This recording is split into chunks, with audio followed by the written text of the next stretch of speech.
Video này, Lê sẽ giới thiệu mọi người một góc rất khác về bình minh tại Đà Lạt, thành phố được mệnh danh là thành phố xưa. Tất cả sẽ được tường tận thấy trong video này. Các bạn hãy cùng đón xem nhé.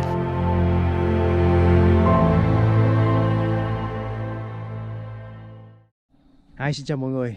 Hiện giờ mình đang ở Cầu Đất. Trong chuyến đi này có Duy, chùm bay flycam, và anh Trung, người đạt giải cuộc thi ảnh Việt Nam, đúng không anh? Mấy giải thưởng ảnh quốc tế, ví dụ như là Sony và Sienna. Yeah. Ok, cùng bay thôi.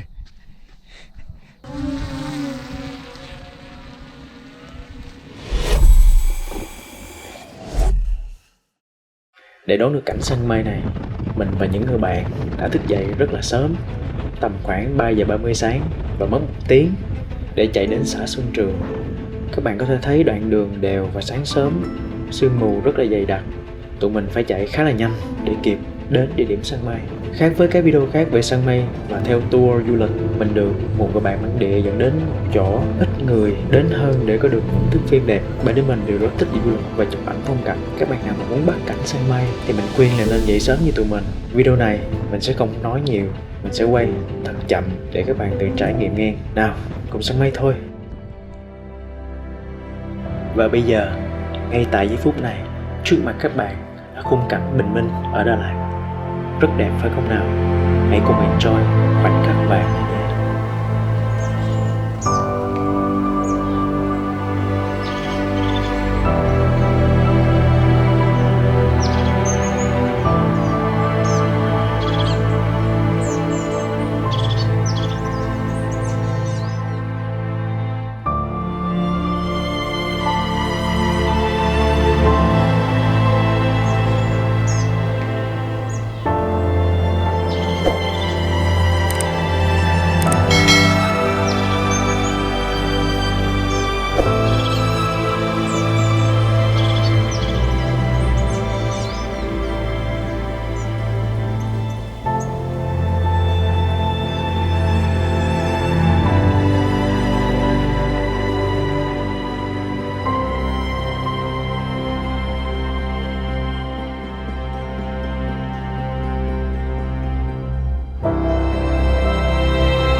Cảnh đẹp quá.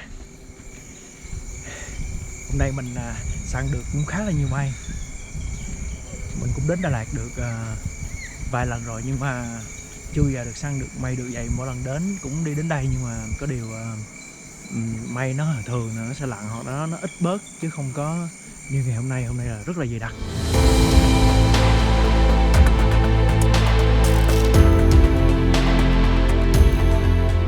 Chỗ mình săn mây là khu đồi chè, nhưng mà là đối diện con đồi mà các tour thường hay tổ chức, cho nên rất là vắng.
Mình hy vọng là các bạn thích video này. Đừng quên like, share và comment để nhiều người biết đến nơi đây nhé. Xin cảm ơn các bạn.